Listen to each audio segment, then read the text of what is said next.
it's Cheyenne. Welcome back to my channel. Today I'm going to be telling you all the books I read in January of 2022. Most of the books I read were actually ebooks, and that is really exciting for me, but at the same time daunting because I have a huge TBR, huge plethora of books that I need to get to that I own.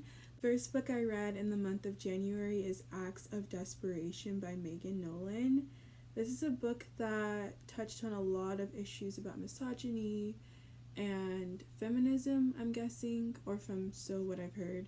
But my take on it is that it was about this girl who is obsessed with being loved, obsessed with loving others, specifically men, and we just went down this spiral of following her get into these dangerous situations at times, but also being like really obsessed with this guy that she met out while she was out.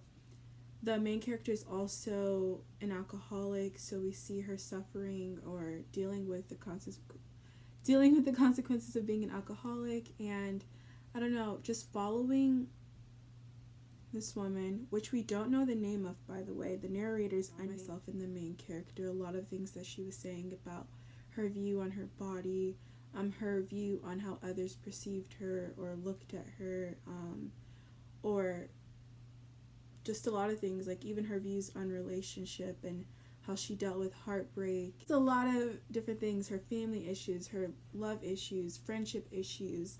She covered a lot in this book, and the author actually wrote this book based on her own life story, I believe. Like, it read like a biography almost, and I think that's one of the things that I liked about it. It was so stop and go. One chapter we'd be here, and the next chapter we'd be a few months later, and I thought that was so interesting, and it was 5 out of 5 stars. I would definitely recommend. Sarah from Sarah Shelves on Bookstagram actually posted about it, and I ended up checking it out from Libby, and as I was reading it, I was like, who recommended this? Who posted about this on their story? And it was Sarah. And I was so happy. We bonded over this book. We talked about it a lot, like from telling each other our favorite quotes, and it was a beautiful experience, beautiful time reading the book, and I really loved it. Into a little bit of a spicier read, I picked up the Mind F series by St. Abbey after seeing someone on BookTube talk about it, and right as I finished the series, it kind of blew up on TikTok, which is strange but so cool to see all the edits and everyone hyping the book up, and it's a series that I actually love and felt like I could join in on the hype, so that was cool. So the Mind F series is about Lana Myers, who is a serial killer, and she's after certain people that wronged her in the past. And I think I could say that because it's in the description and things like that. And then we're following an FBI agent, S.A. Bennett. Logan Bennett, that's his name, Logan Bennett. And basically the two meet and things pick up from there. Obviously it's a dark romance. A lot of traumatic things happen in the series. A lot of triggering things happen in the series. So I'd recommend looking up the content warnings before picking up this book in about 3 days, and it's one of my favorite series. I can't believe I finished like 5 books in a few days, and they're around like 100 to 200 pages per book. So thinking that's like a lot of pages, and I was super excited that I was falling back in love with reading from reading the series. That's what I truly think. Like, I haven't loved a series or read so quickly like this, especially romance. I don't really read a lot of romance series in general, but reading this series really got me back into Kindle Unlimited, and I was like, okay, I'm so glad I started my subscription again. Like, this is everything. If you've heard of it and you've read it, please let me know your thoughts on it. I'd love to talk to more people about it, because I haven't talked to too many people outside of Book Talk who's read this series. Definitely 5 out of 5 stars for the whole series all around. A little filler in between reading the St. Abbey series, I read Comfort Me with Apples by Catherine M. Valente. I hope I'm saying their name correctly. This book was a thriller, I believe, or a horror it was recommended to me as, or I saw people posting about it. And to say I was underwhelmed is definitely the thing. I think when I think of horror, I think of slasher horror, or I read The Between in 2021, and it was like psychological horror, thriller based esque, that really kept me up, and I was like on edge and just scary, and like I didn't know what was going on. But reading Comfort Me with Apples is not a new favorite or anything. The writing was definitely beautiful, but would I recommend it? Not really. I think it's something that I'm not gonna remember, and I kind of don't really remember all the details about what happened, and it's only February and I read it in January. So yeah, 3 stars. I ended up buddy reading Amari and the Night Brothers by B.B. Alston with someone on Bookstagram. His name's Brayden, and it was really good, cool, fun read. It was a really good time talking with him about the book. We went live on someone's channel, and we were like gushing about the book over there on Sahara's channel. So Amari and the Night Brothers is about this girl who is in middle school, I'm pretty sure. It's a middle grade book, and it's fantasy, which I really loved. I haven't read a middle grade fantasy in a while. This girl, Amari, loses her brother. Well, her brother goes missing, and he's lost basically. The police don't know where he is. They're saying that they're going to close his case. They're saying that maybe he got caught up with the wrong people, and Amari just can't believe it. She won't believe it.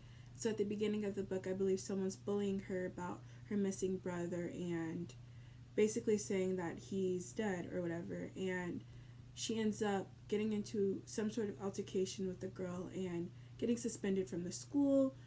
She loses her scholarship, and her mom's like, I can't believe you, like, you know better than this. And anyway, she goes on this journey to find her brother. She gets invited to this magical school, and people with magical powers. There's witches, there's dragons, there's magicians, obviously, hint, hint. I really love this series. It was everything to me. Definitely 5 out of 5 stars. I'm looking forward to the sequel so much. I believe it was supposed to come out in March, actually. The date has been pushed towards later in the year, and I'm very, very much looking forward to that. It was a sweet series, a sweet book, actually, and I'm pretty sure it's going to be a sweet series. I already know I'm going to like the next book. I just like Amari. 5 out of 5 stars. If you've read this book, let's talk about it. Let's chat about it in the comments, over on my Instagram. Like, I'm all for it. I was editing the video and realized I forgot to talk about one of the books that I read, which is The Kiss Quotient by Helen Hoang. I ended up really enjoying this book after getting a recommendation from Sarah Shells, once again. I read and listened to it mainly on audiobook, and then I switched between the ebook and the audiobook for the most part. I really liked it on audio, actually. So the book is about a girl named Stella who believes she needs help getting into a relationship because she's just not sure how to navigate them. She's on the spectrum, I believe, and so is the author, which makes this book Own Voices. Correct me if I'm wrong. So she hires this escort named Michael, and he's teaching her how to be in a relationship, how to navigate social situations, especially within the workplace or with men and things like that. It was pretty interesting and super, super spicy. I ended up really enjoying the book.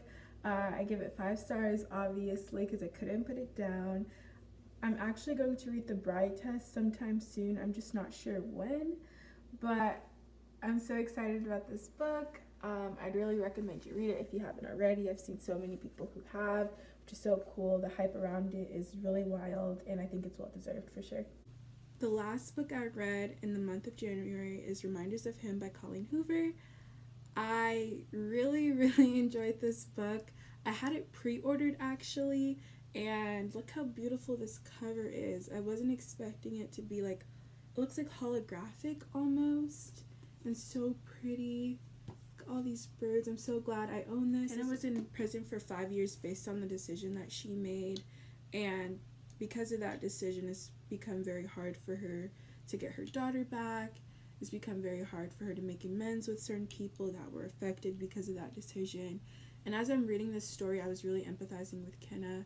I was empathizing with everyone around her that were affected, and I found myself being so emotional while reading this. I do have a reading vlog dedicated to this entire book. You get to watch me go through like an emotional roller coaster. Definitely think you should check out my reading vlog and see my full thoughts on the book.